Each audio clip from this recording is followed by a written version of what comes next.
Yo, it's that time. Get ready to unwind with Jillian on the mic. The best you'll find. Pop that cork. Let's start to chat on the Polywine podcast, where it's all that. Join the crew as we dive into the scene. Current events heated, know what I mean? Jillian sitting pretty while pouring the wine. Hot topics bubbling, everything aligns. From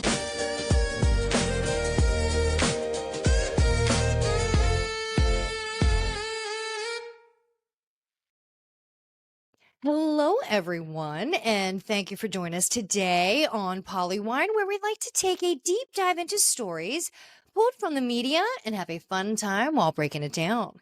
I'm Jillian, and let's get into it. Well, let's work our way over to Minnesota and Minneapolis.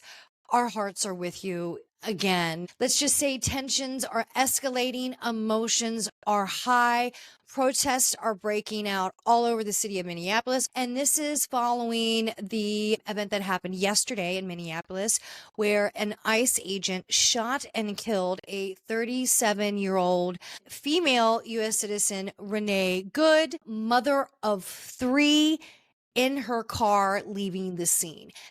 Tragic, horrific incident. There is footage of it. People are already out there protesting, and this woman was in her car. We don't know what happened leading up to this incident. We don't have the footage of that we know of. We don't know if the footage is out there, but there has been multiple views of video from this incident where this ICE agent approached this car, shot this woman, and this woman was killed and careened into another car. Very upsetting, disturbing footage. Different reactions, like polar opposite reactions, if you will. So immediately, DHS came out with a statement, and so did Trump. And the local authorities who were on the scene, state, the mayor, they all had they made a statement, and complete contradiction. So what we know right now is that a woman was in her car. She was fleeing as ICE agents were approaching her car, and while that was happening, one agent shot 3 times and killed her fatally. Again, 37-year-old mother of 3. There were a lot of people around. People were trying to, approach this woman and help her. Immediately, everybody was shooed away. And there's this one out of all the disturbing video, and there's a lot. There's this one clip of a doctor there on the scene, and he's like, "I'm a physician. Can I please check a pulse?" And they denied him access to the victim. And it was several minutes from what has been reported that EMTs were on the scene. So just seconds lost there. Just awful. But after this happened, and immediately people on the scene were screaming, "Shame, shame." And there's video cameras everywhere. So we will see upon the investigation what happens. Following this incident, which is just awful. I mean, there were witnesses everywhere. People had video camera footage everywhere. There was this one witness that said this did not seem provoked. It didn't seem like there was a threat to the officers. So I don't understand why this happened. There was this one video, and I know I heard this, and I'm trying to, I haven't heard this since. So yesterday, I always have multiple news outlets on throughout the day, throughout my house, or in the office, wherever I am. I always have multiple news outlets on. I'm a little bit of a junkie.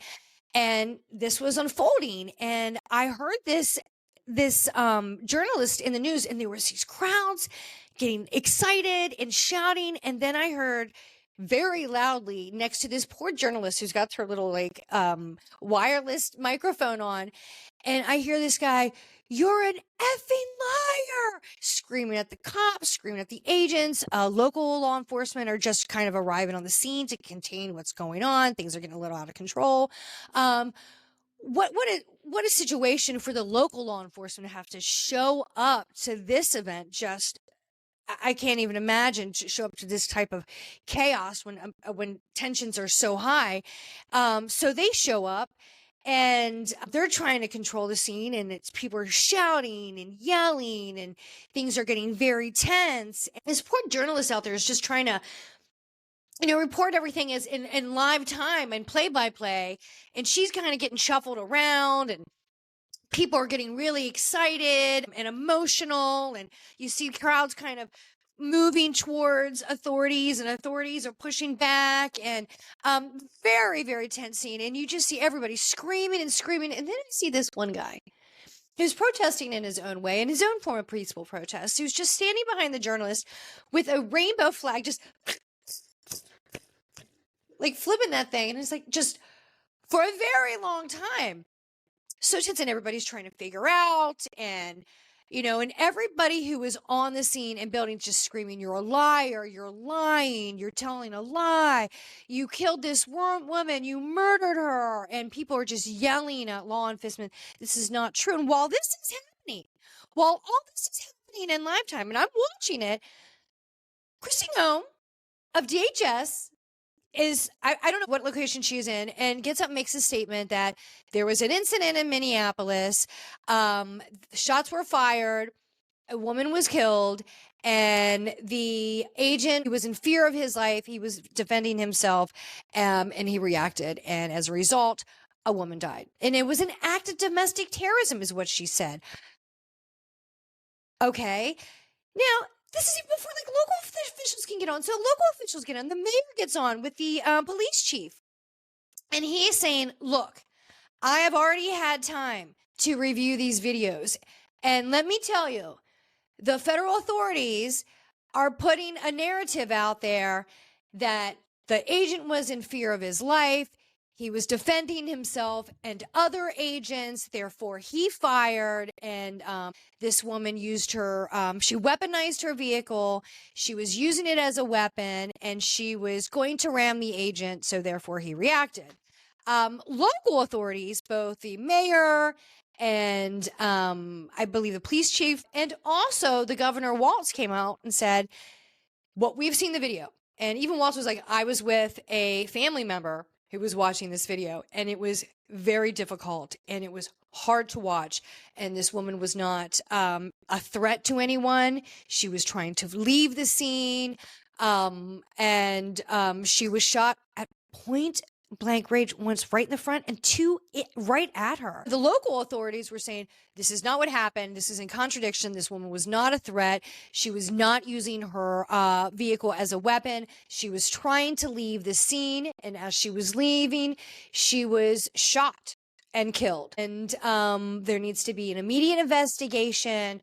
And we want our authorities, our state and local authorities, to do an independent investigation, because this is our home, and we want to, and this is our citizen. So we want to know what happened." So, and the mayor was incensed, rightfully so. And he was like, "To ICE, get the fuck out of the city. To this narrative that you're painting, it's bullshit. This is not what happened." So they have a very different perspective. And so what happens shortly after? Kristi Noem shows up in Minnesota and again doubles down on her statement. Yes, this was an act of domestic terrorism, that's a hard pill to swallow. She said that the woman was weaponizing her vehicle. Okay, some may dispute that video. People are having different reactions to what we see. We still do not have video at this time that has been released of what happened before this shooting. It has to be video. There were many people on the scene, and ICE is out there videoing things as well. Why they do not have body cameras on, I do not know. And I think that's just negligence all the way around. Not only should they have it to protect citizens, but also to protect the agents, right? So I don't understand why they don't have body cams, but there has got to be plenty of video. So that has not been released yet. We only see following the shooting and then afterwards. That's all we see. But I was very disturbed at the video footage where the physician couldn't at least check a pulse or see if there was something that could be done until emergency services arrived. Just everything was so mishandled. They said that the agent was taken to the hospital because he suffered injuries because of being rammed by the car. And you see him in footage walking around everywhere, walking around on the phone, walking to a car, back to the car multiple times. I didn't see a limp. I didn't see him holding anything like he was in pain. I'm not saying there's no injuries that are not seen, but he didn't seem to be in any distress of what we could see in the videos. So I don't know that there, but I'm sure protocol says that you must go to the hospital and get evaluated, I'm sure. But what's the protocol for this woman? And the investigation that local authorities say that they want, of course, this was a federal agency, so there's going to be an investigation by the FBI, and they said that they would start the investigation. And local authorities said, fine, we'll do ours. And FBI is like, you are not allowed in. You will not be you will not be able to get to the witnesses, video footage, none of that. You are out. You are not involved. So that has escalated the protest as well. So not only is the people in the community just outraged that one of their own was shot down in front of them, and now that there's not going to be a proper investigation. And even Waltz had said that how is there going to be any real oversight if there's nothing on the local ground, because we just don't trust the result that's going to come out from the federal authorities. We just can't trust our authorities anymore. And that is a whole reality that's really hard to kind of process, that we can't respect or trust our law enforcement, our authorities, on a federal level. And I'm going to exclude the local level here because they seem to be wanting to fight for their community, as they should.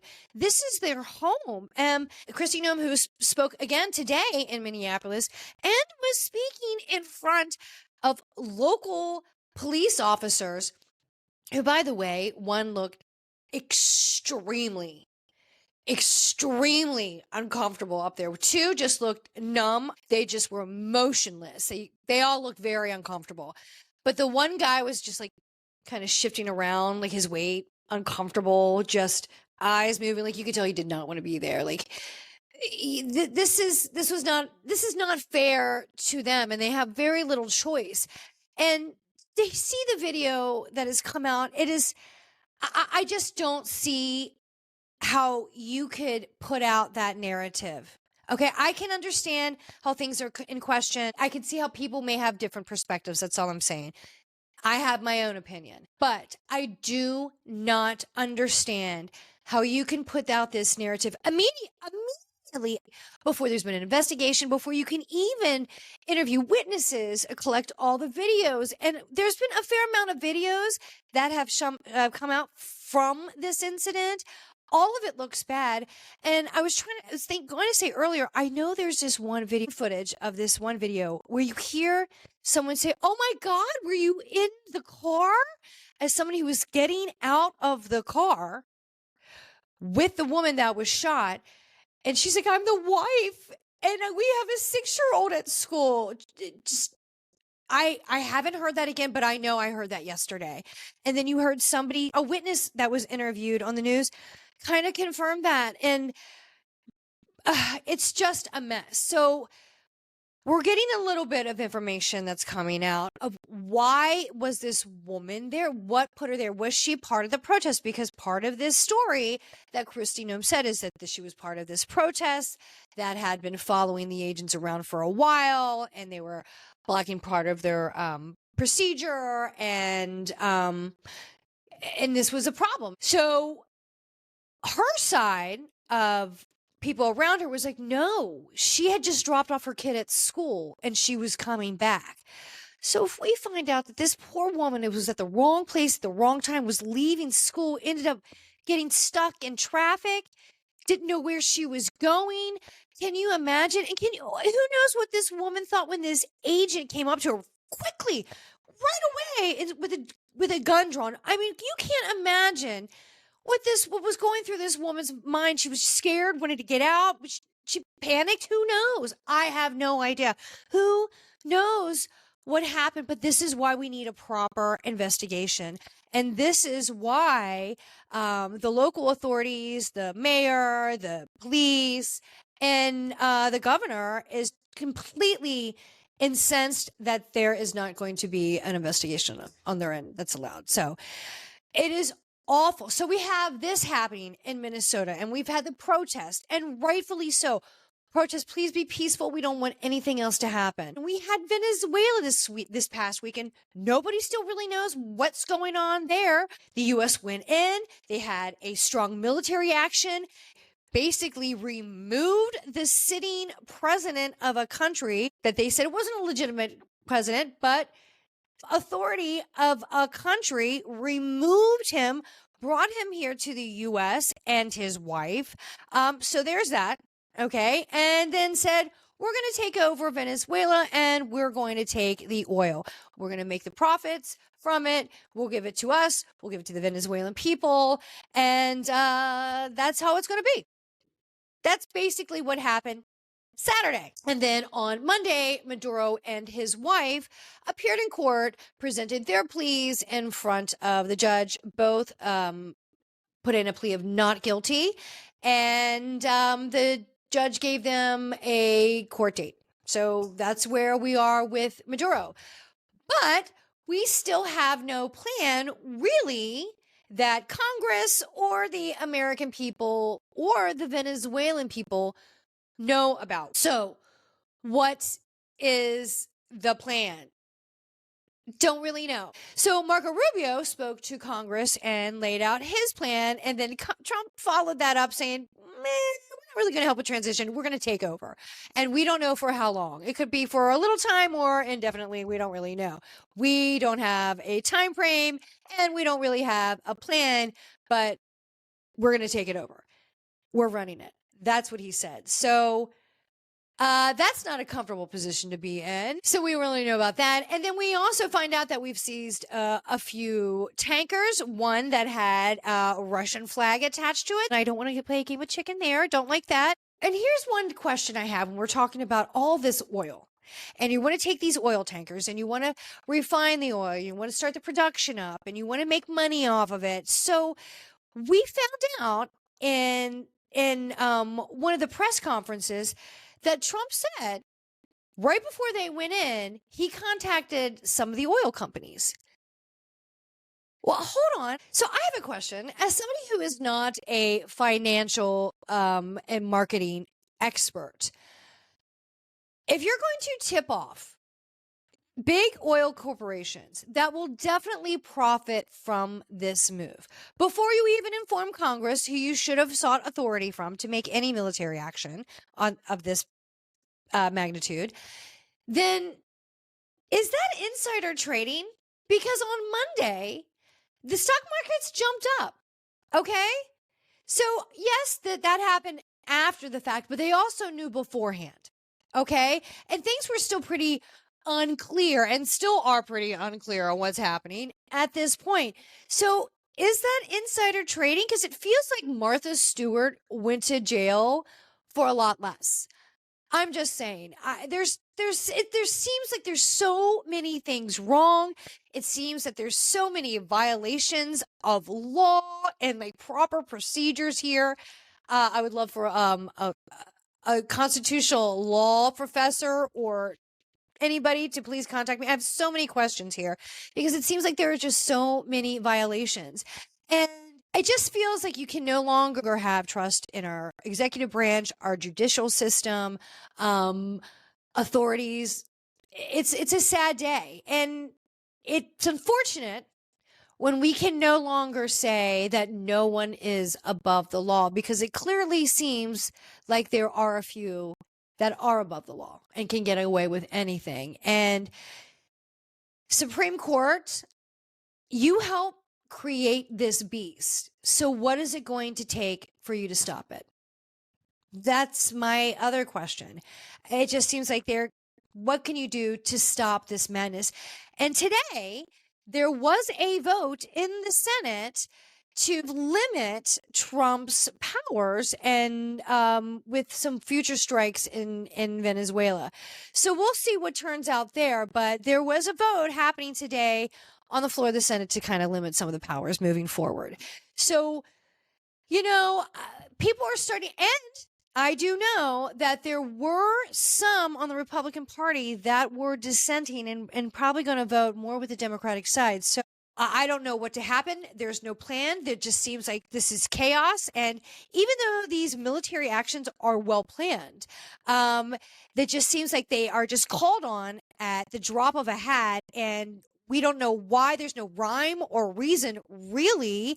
And the justification for these actions have changed. Well, it's narco-terrorism. Now it could be we want regime change, and now it's oil, oil, oil. So what is, and what, and then Trump called out several other countries on a list and said that they might need some cleaning out too and some action taken there. So he called out Cuba, Mexico, Colombia. And in that moment, I kind of made a poor joke. I was like, watch out, Greenland. Like, he called you guys out a while ago. Like, Babe Ruth would call out a home run. And sure enough, he circled back around to Greenland and said, yeah, I think we should take it. And said, I'm not going to rule out military action. That was the comment that came out. And then Marco Rubio, in a meeting yesterday, said, well, what if we wanted to go through like diplomatic means and if we bought it? So Greenland's on the table again. So, yep, now we want Greenland. Now, Denmark released a statement, and with some other countries, say that Denmark and Greenland are the only two that are involved in any discussions with the U.S. And if the U.S. had any military action towards Greenland, that is a part of NATO. And NATO would have to respond. And now we're going to have multiple countries. This is not what we signed up for, people. At all. And trust me, here on this side, we are all panicked, from Congress to the U.S. citizens. We are feeling a sense of panic because we don't know what's going on. Everybody's been left out of the plans, and we don't know how it's going to affect us moving forward, for how long. It's a very unsettling and a very uncomfortable position to be in. And I cannot imagine what the people of Venezuela are feeling, because the shift there in power that's happening, the vice president there was sworn in as president, Rodriguez.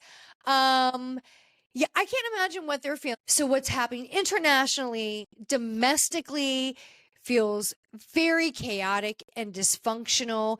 And you can see how everybody's having extreme distrust and pushback when these narratives are being pushed at a federal level about what's happening geopolitically and what's happening domestically, like this narrative that's being pushed around what happened in Minneapolis yesterday. Can I just say, with all this happening and this distrust that we're having with our administration, we still don't have all the Epstein files. So can we please have that done? Is that not in violation there? I understand they asked for a little bit more time, but say we haven't received any recent information, any in a little bit, and we should be receiving a slow drip. I know they are getting more information and they have to go through it. Yes, they've said it, but we should be getting like a daily slow drip of files, and we're not. So I don't like that we're just getting these mass docu-drops, and everybody's trying to clamor to read the information and get it out. But why are we not getting a slow drip of documents here? Where is that? Why is the legal system not upholding the same standards that we, the U.S. citizens, must go through? It does not seem fair. And when is enough? And I think the American people are getting to that breaking point. And I do not like this game of risk that we are playing with our men and women of the military. I don't like it. And I there's too many things that can go wrong. And speaking of trust, this is a good point to segue into our section of entertainment. And while we're working through our trust issues, we can discuss season 4 of The Traitors is premiering Thursday, January 8th. Yay!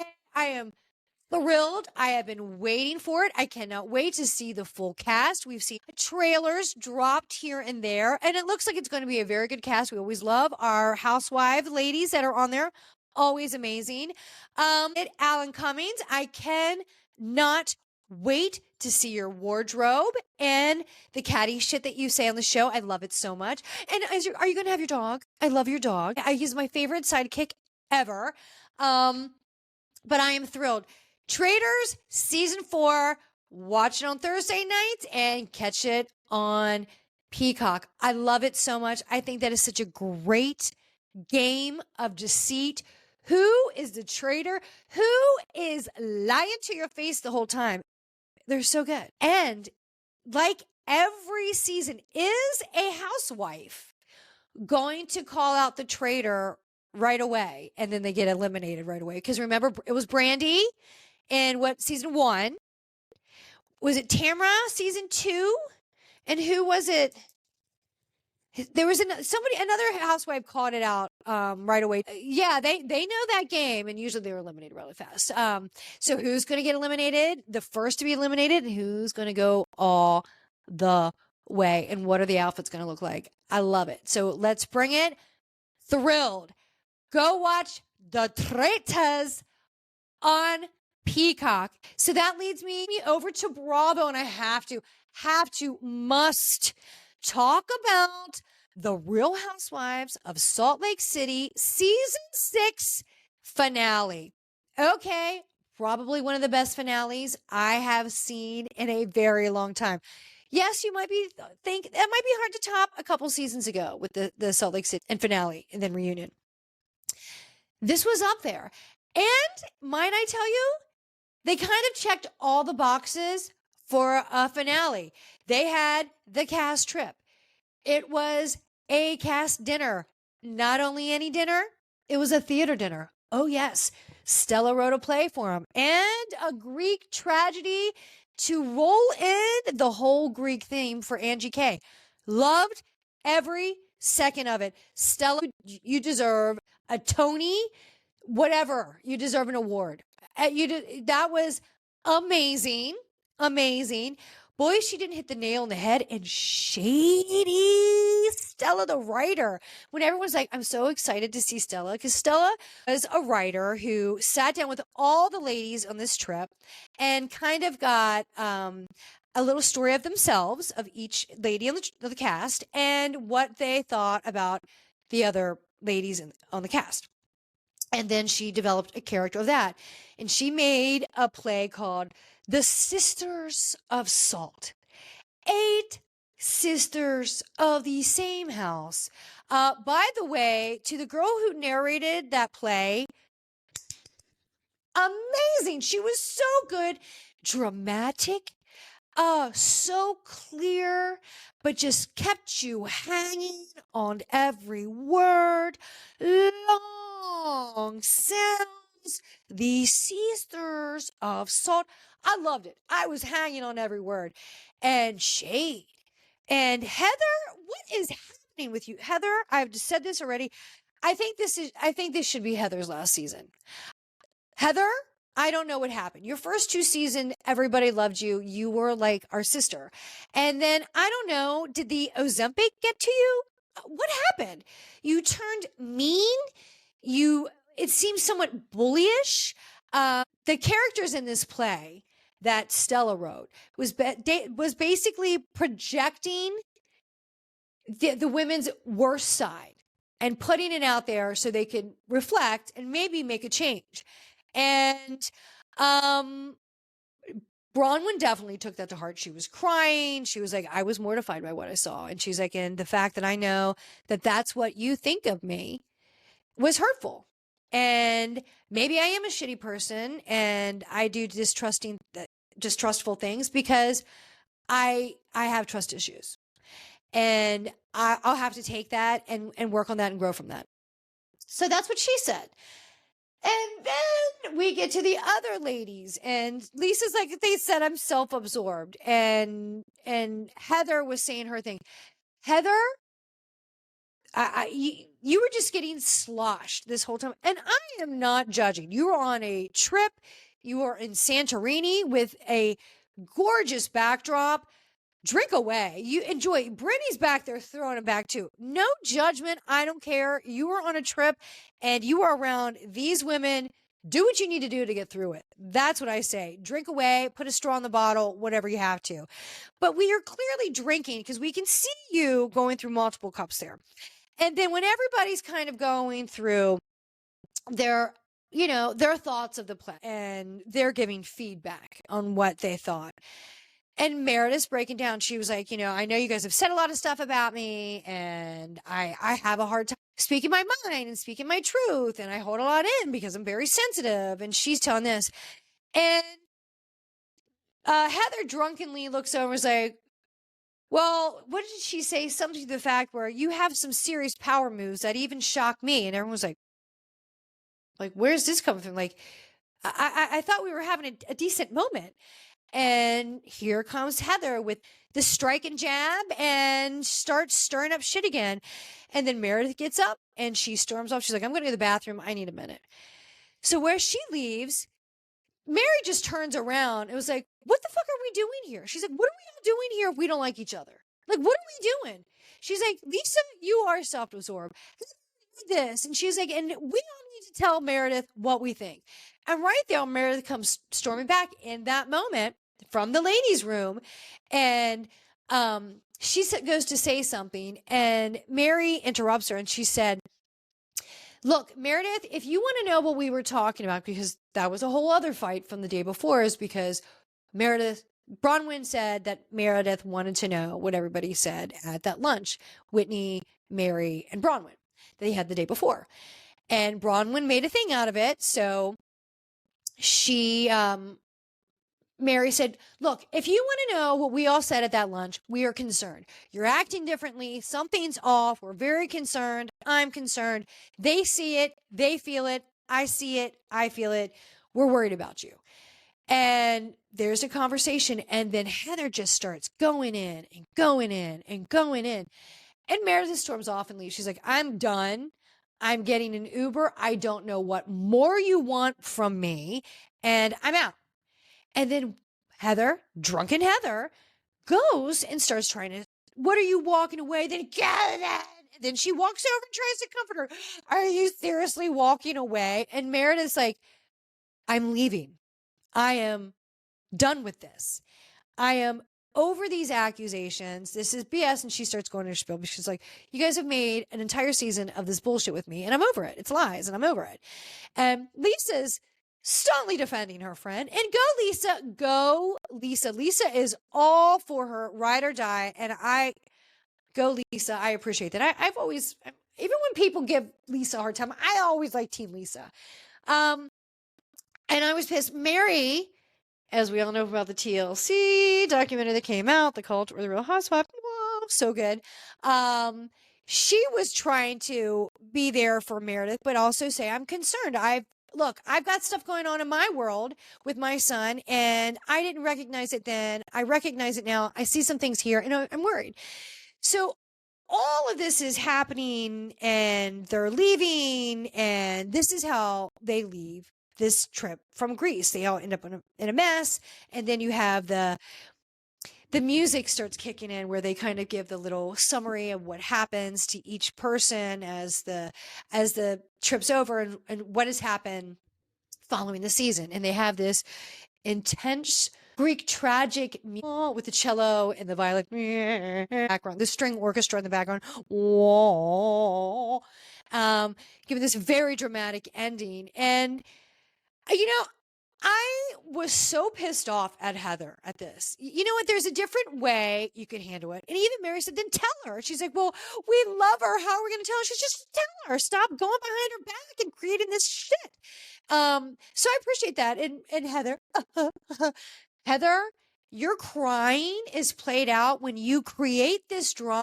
Like, pull the pin out of the grenade, watch it blow, and take a step back and cry. You cannot do that. I am over it. And you were a mess this episode at the end, a mess. And I'm not judging you. but you were starting this stuff and you look like a mess.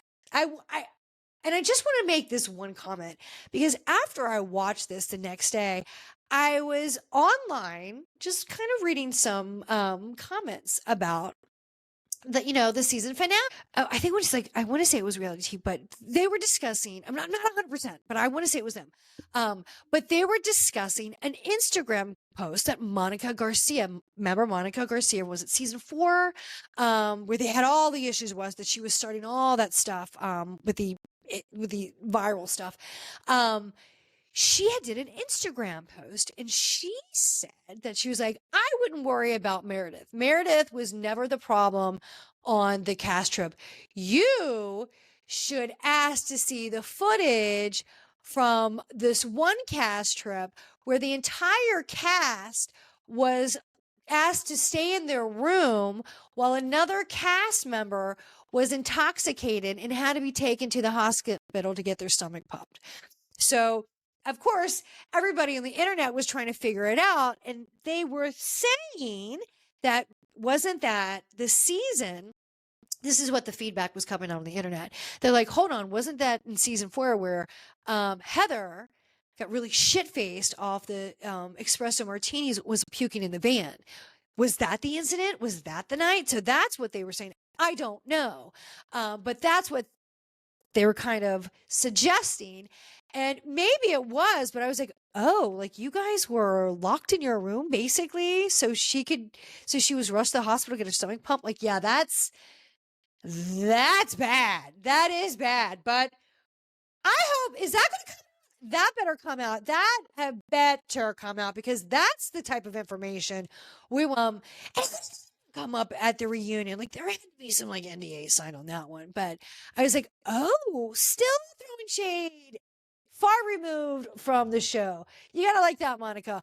But she did not release who it was. She did not give any names. She's like, but you need to ask for the video footage of why the cast was kept in the room and why the other cast member was taken to the hospital to have their stomach pumped because of alcohol poisoning. You're like, oh, okay. Is that going to come out of the reunion? Is that going to come out? That better come out, because inquiring minds like mine want to know.